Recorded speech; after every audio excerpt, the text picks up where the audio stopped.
నీకు ఇప్పటికే 2 సార్లు హార్ట్ స్ట్రోక్ వచ్చింది. ఇంకోసారి వచ్చిందంటే బ్రతకడం కష్టం. నీకు చాలా సార్లు చెప్పాను నువ్వు ఎక్కువ పని చేయకుండా రెస్ట్ తీసుకోవాలి. కానీ నువ్వు కూతురు కూతురు ఆనందం అని చెప్పి నీ ఆరోగ్యం పాడు చేసుకుంటున్నావు. ఇలా అయితే బ్రతకడం కష్టమయ్యా. నా కూతురి ఆనందం కంటే నాకేది ముఖ్యం కాదు. తనని ఆనందంగా ఉంచడంలోనే నేను ఆనందంగా ఉంటాను.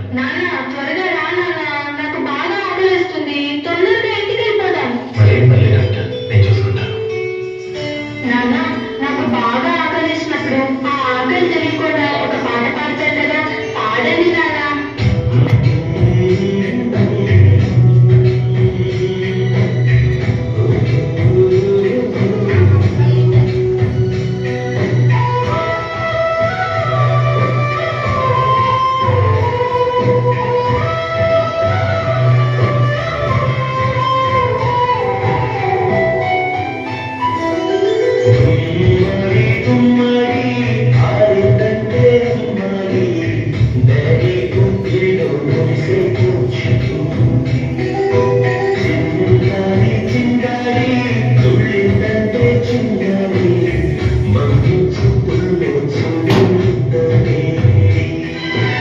నాన్న, కాళ్ళు నొప్పి వస్తున్నాయి నాన్న.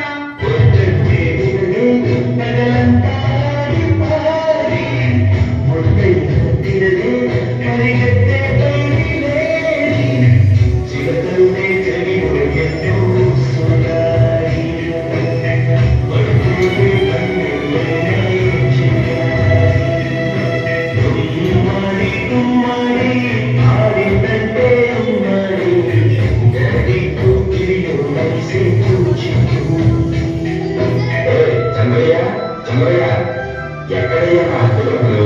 6 నెలల నుండి అడుగుతున్నాను, ఈ రోజుకి ఇంకా ఇవ్వలేదు. ఇలా అయితే ఉండదయ్యా. నా ఇల్లు ఇప్పుడే ఈ క్షణమే ఖాళీ చేసి వెళ్ళిపోండి. అయ్యా కొంచెం చిన్నగా మాట్లాడండి. లోపల నా కూతురు నిద్రపోతుంది, ఇంతమంది బాధపడుతుంది. ఎలాగైనా 2 రోజులు డబ్బులు కట్టేస్తానయ్యా. ఏంటి చిన్నగా మాట్లాడాలా? ఖచ్చితంగా చేత కాదు కానీ కూతురు ముందు బరువు కావాల్సి వచ్చిందా? రేపు కల్లా నా అద్దె డబ్బులు నాకు ఇవ్వకపోతే ఇంట్లో ఒక్క సామాను కూడా ఉన్నాము. ఏమైంది నాన్న? ఏం లేదు. నేను మొత్తం విన్నాను నాన్న. నువ్వేం బాధపడవు నాన్న. నేను బాగా చదువుకొని ఒక మంచి ఉద్యోగం చేస్తాను. మనమే ఒక మంచి ఇల్లు కట్టుకొని ఆనందంగా ఉందాం. అప్పుడు ఎవరికి డబ్బులు ఇవ్వాల్సిన అవసరం లేదు కదా. నువ్వేం బాధపడకు నాన్న.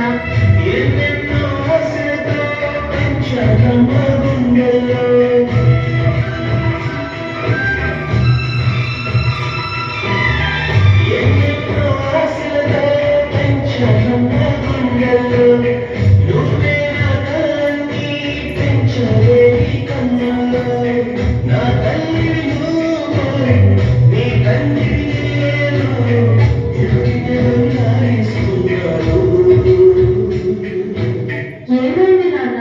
డాన్స్ చెయ్యి, డాన్స్ చెయ్యి నాన్న.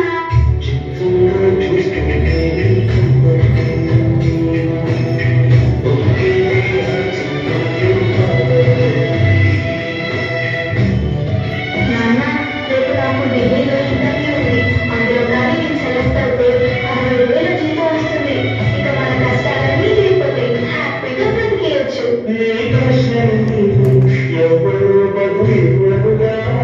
జాగ్రత్తమ్మా, నీకోసం ఎదురు చూస్తూ ఉంటాను. త్వరగా వచ్చేయడం. ఖచ్చితంగా ఆ జాబ్ ని సంపాదించి వస్తాం.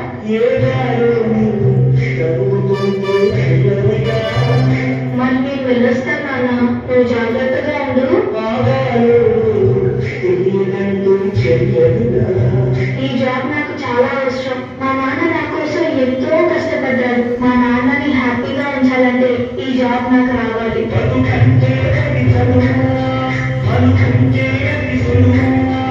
నా బంగారు తల్లి, నేను పని చేయట్లేదు, డబ్బులకి ఇబ్బంది పడుతున్నా అని తాను జాబ్ చేస్తా అని ఇంటర్వ్యూకి వెళ్ళేది.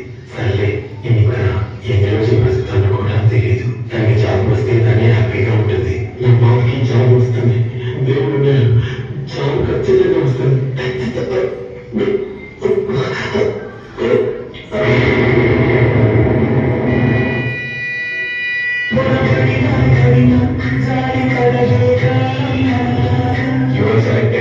నీకు ఈ జాబ్ వచ్చింది. Thank you so much sir. నాకు జాబ్ వచ్చిందని తెలిస్తే మా నాన్న చాలా హ్యాపీగా ఫీల్ అవుతారు. ఇప్పుడే ఈ విషయం మా నాన్నకి చెప్పాలి.